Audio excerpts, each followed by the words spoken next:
말씀을 통해서 새로운 일을 시작하기 전에 우선적으로 해야 할 일이라는 제목으로 말씀을 나누겠습니다. 자, 우리 지난주에 마가복음의 서론을 좀 잠깐 나눴습니다. 여러분, 이 마가복음 할 때 이 복음은 기쁜 소식이에요.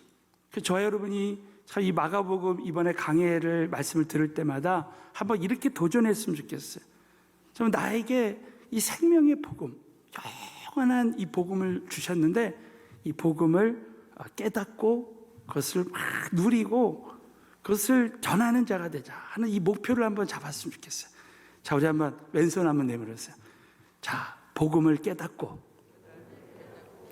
복음을 누리고 복음을 전하자.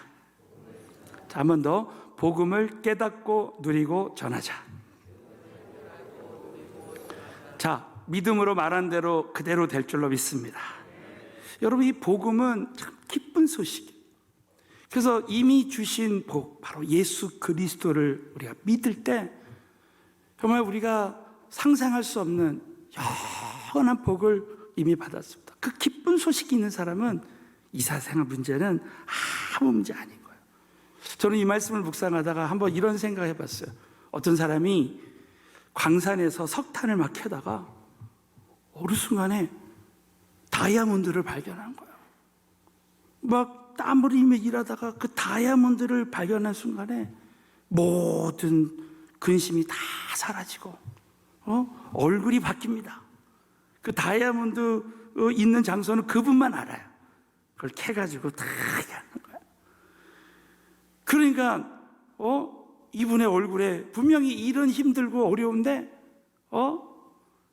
늘 얼굴에 기쁨이 충만한 거야.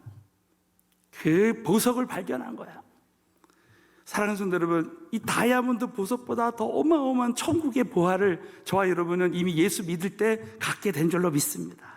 그러니까 우리는 그 기쁨으로 충만해야 되는 거야.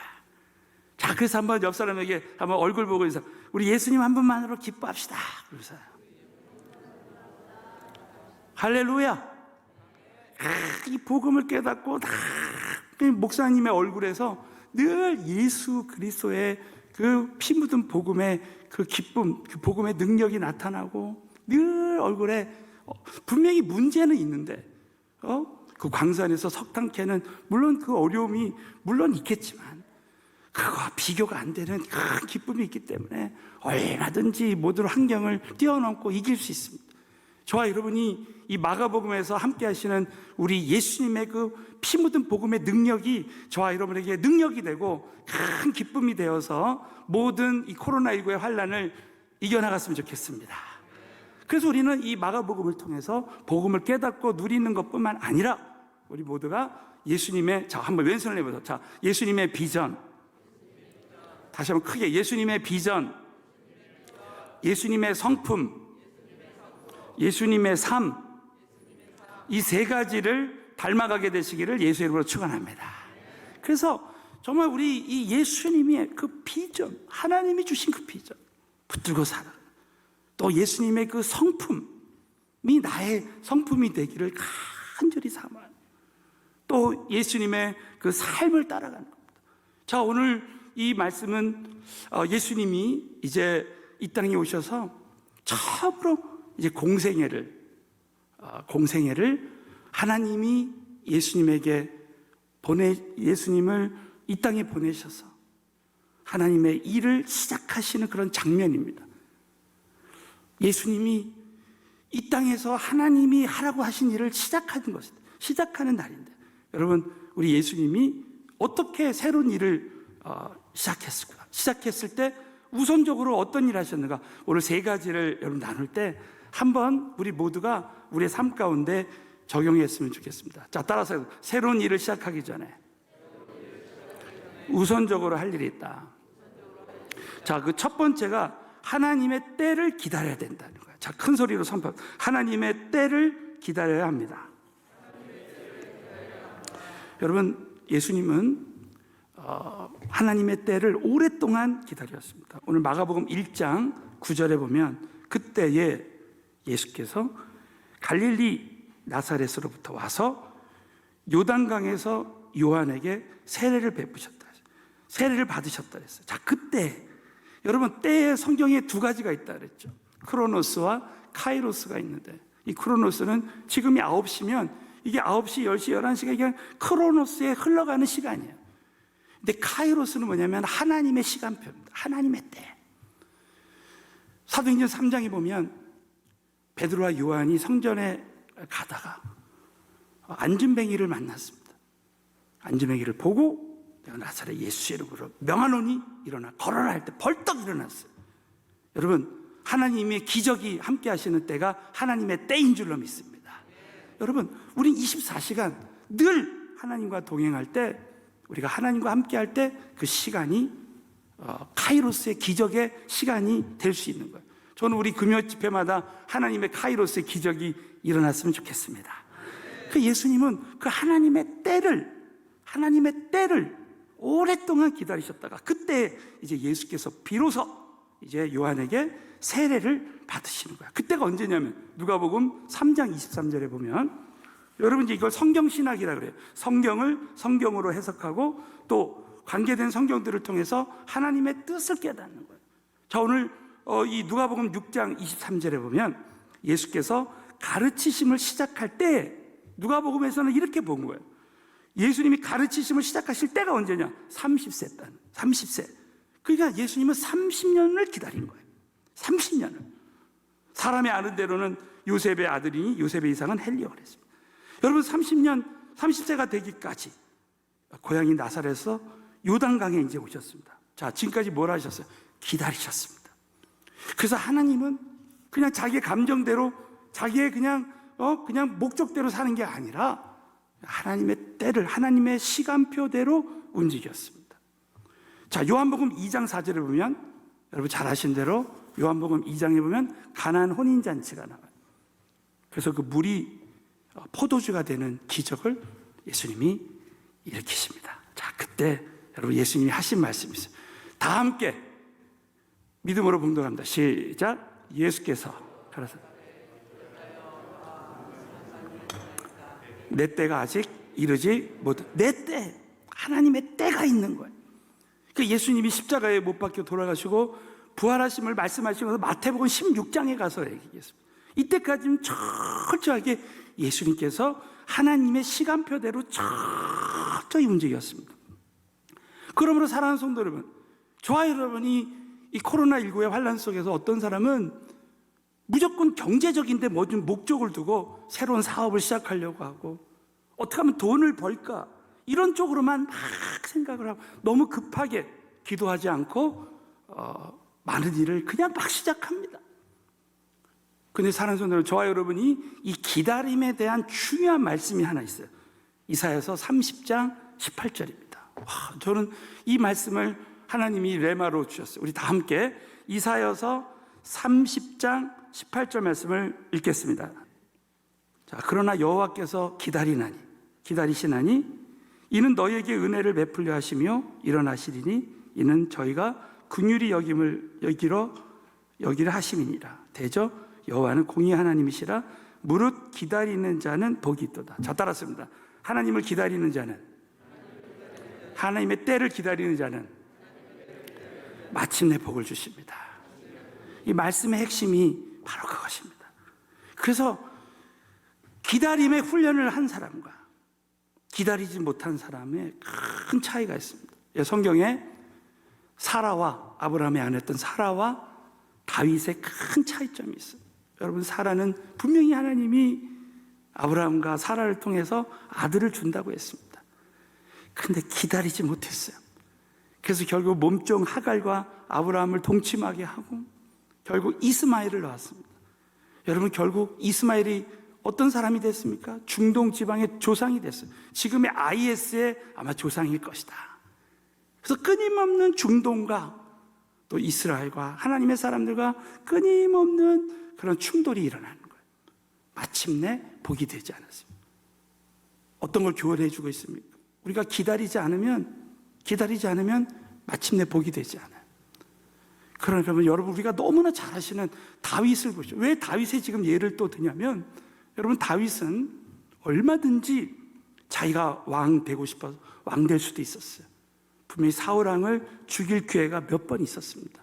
그 동굴에서 자신을 죽이려다가 토끼처럼 자고 있는 그 사울왕을 얼마든지 죽일 수 있어요. 그냥 옷자락 살짝 베다가 말았습니다.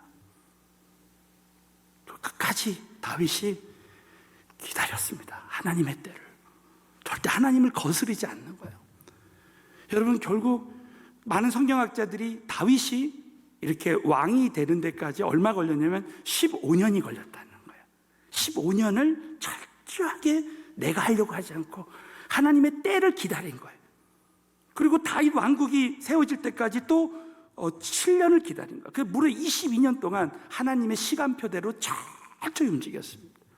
사랑하는 성도 여러분, 저와 여러분이 오늘 이 말씀을 통해서 우리 예수님께서 이 공생애를 통해서 우리에게 주시는 첫 번째 교훈이 바로 하나님의 때를 철저히 기다려요.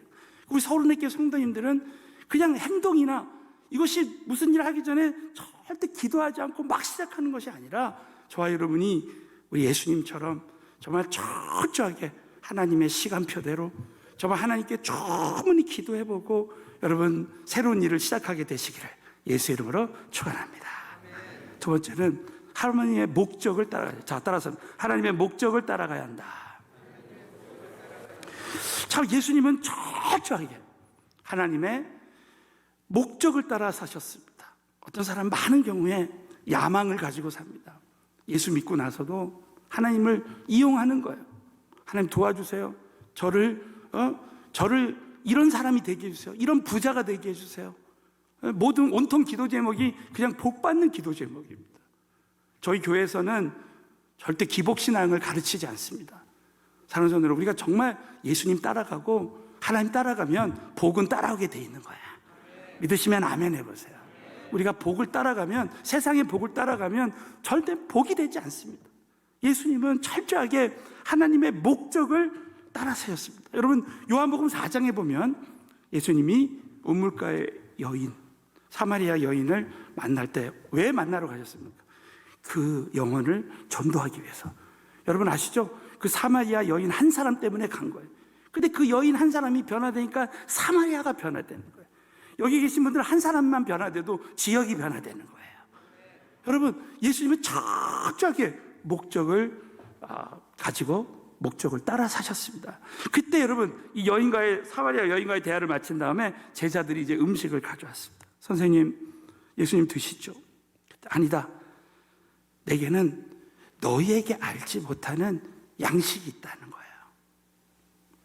너무 놀라. 저는 이 말씀이 너무너무 저는 복음서를 강의하고 연구하다가 큰 도전이 되고 은혜가 됐습니다. 자, 요한복음 4장 34절.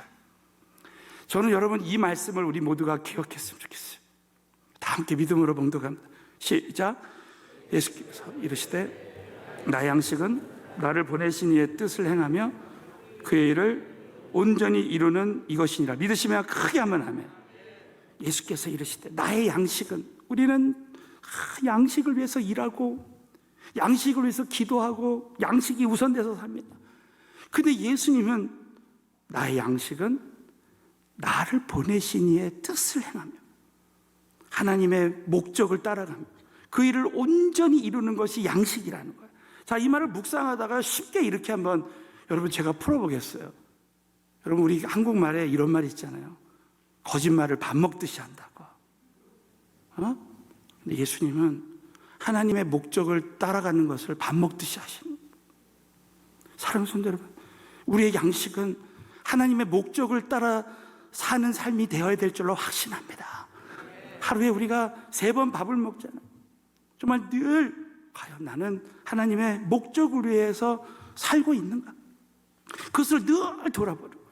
여러분, 예수님은 죄가 없으신 하나님이시기 때문에 절대 세례를 받을 필요가 없어요. 그런데 이 마태복음 3장 15절을 한번 보시면, 자, 예수께서 세례 요한에게 이 세례를 요청합니다. 그러면서 자, 이제 허락해라.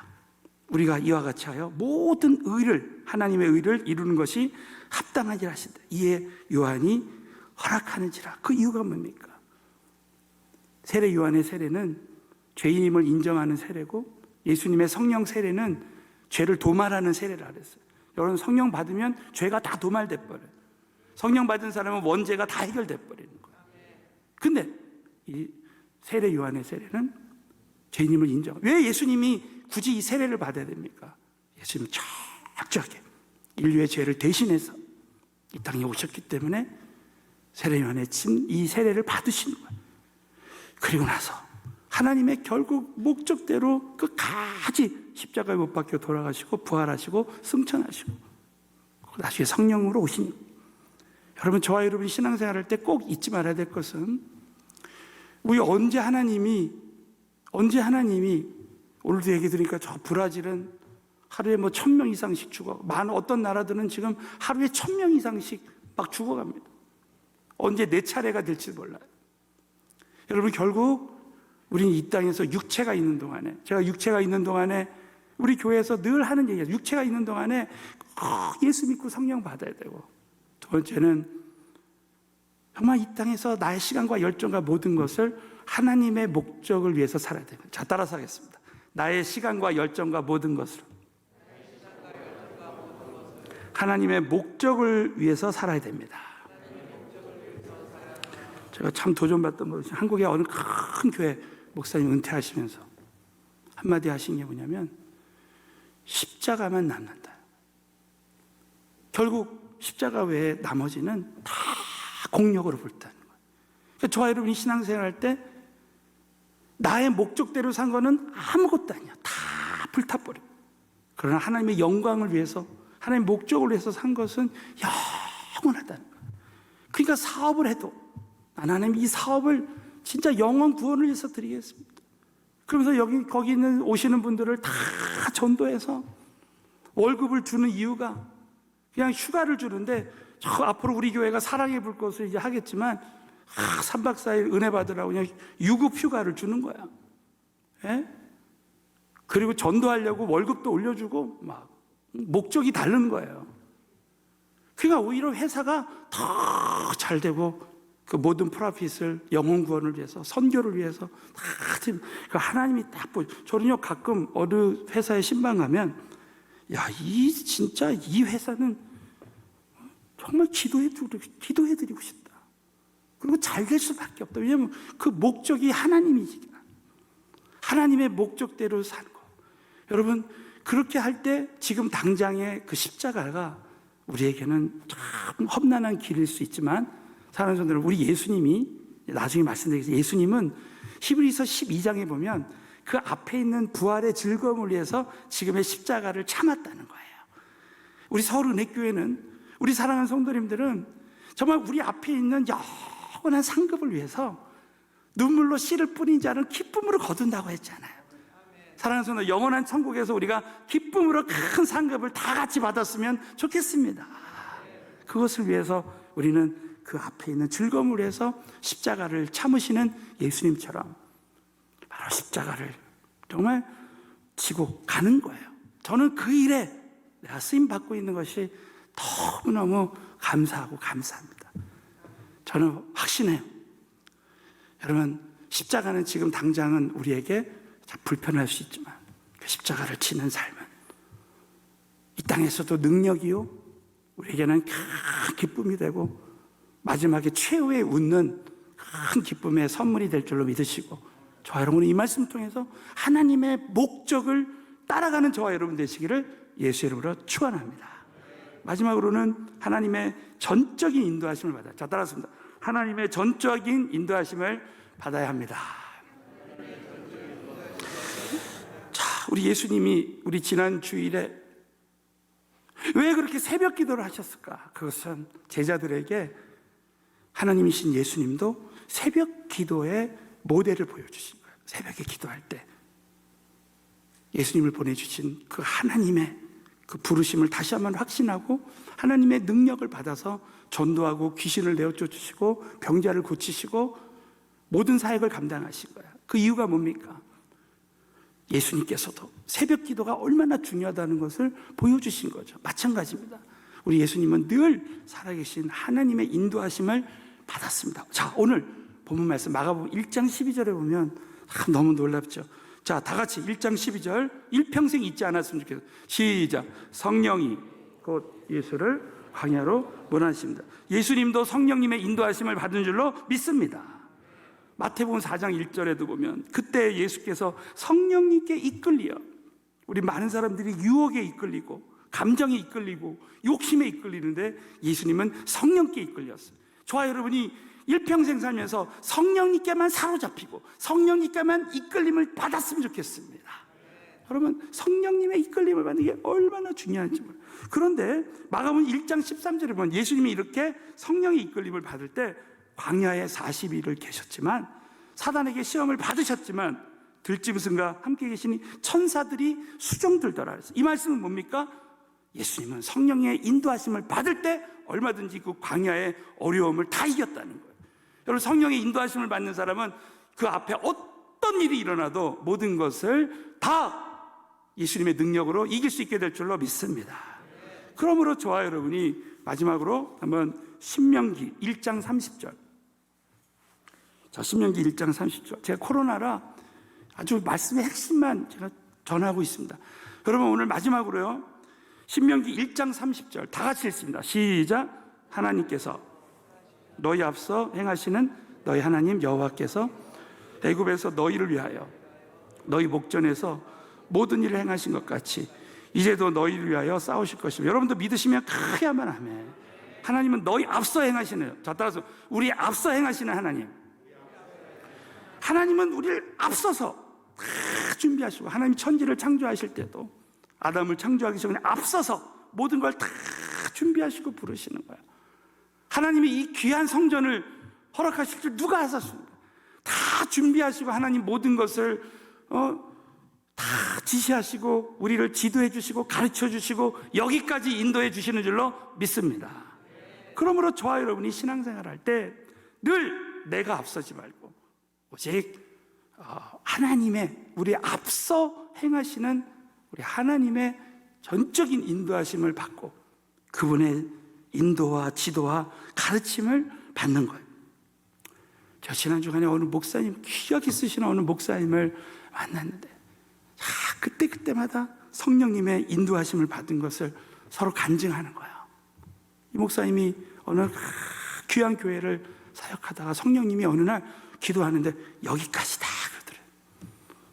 근데 지금 보이는 것은 아무 대책이 없지만 거기에 순종하고, 네 하나님, 네 여기까지 하겠습니다.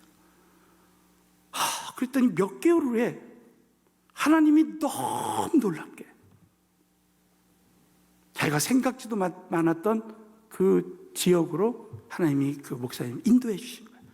거기서 하나님의 귀하신 뜻을 이루는, 그러면서 지금도 앞서 행하시는 하나님의 그 인도하심을 받고 있다는 거예요. 얼마나 은혜가 되는지 모르겠습니다. 사랑하는 성도 여러분, 우리 하나님이신 예수님도 절대 하나님을 앞서가지 않고 끝까지 성령님의 이끌림을 받으셨던 것처럼, 저와 여러분이 오늘도 내가 어떤 결정을 해야 되거나 어떤 일을 시작하기 전에 정말 저와 여러분이 오늘 주신 이 말씀대로 철저히 하나님의 때를 기다리고 하나님의 목적을 따라가고 성령님의 인도하심을 받는 저와 여러분이 되시기를 예수 그리스도의 이름으로 축원합니다.